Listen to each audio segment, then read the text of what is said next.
Робот-такси, квантни компјутери, одржлива енергија, магично губење килограми. Дали вештачката интелигенција ќе ме замени? 2024 година беше обележана со невидени технолошки скокови и оптимизам за нови откритија.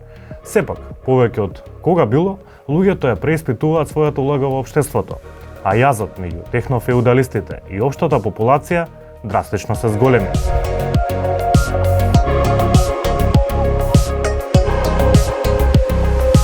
Апликациите на генеративната вештачка интелигенција ја направи оваа технологија подостапна за секојдневните корисници. Веќе не е апстрактен концепт, туку конкретна алатка. Сепак, брзиот раст на генеративните алатки им се заканува и на многу креативни индустрии и одредени професии стануваат непотребни. Брзата технолошка трансформација го засенува побавното прилагодување на пазарот на трудот. Во меѓувреме се користи за софистицирани сајбер измами и напади. Nvidia стана една од ретките компании со пазарна вредност која надминува $1 билион, благодарение на иновациите во специјализираните чипови за вештачка интелигенција. Додека инвеститорите го славеа метеорскиот успех на акциите на Nvidia, растеше загриженоста за експлоатација на ретките минерали и огромното влијание врз животната средина. Иднината во која возачките дозволи се застарени изгледа поблиско од кога било.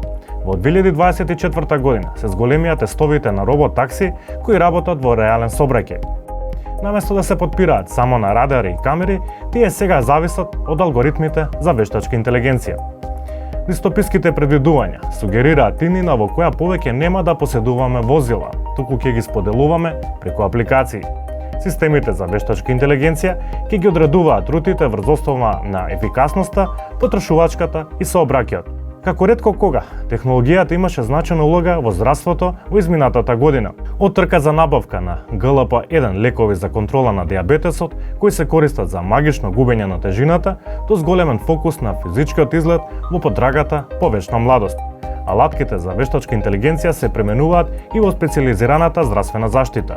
Но недостатокот на регулатива, нееднаквиот пристап до скапи третмани и заканите за приватноста на пациентите се алармантни последици.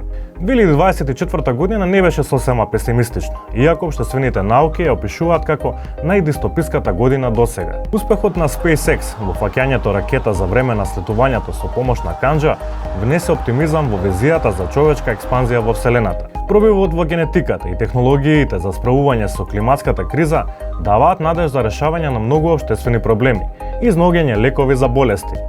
Сепак, расте загриженоста за животниот век на планетата. Дали милиардерите, обседнати со животот надвор од земјата, знаат нешто што обичните луѓе не?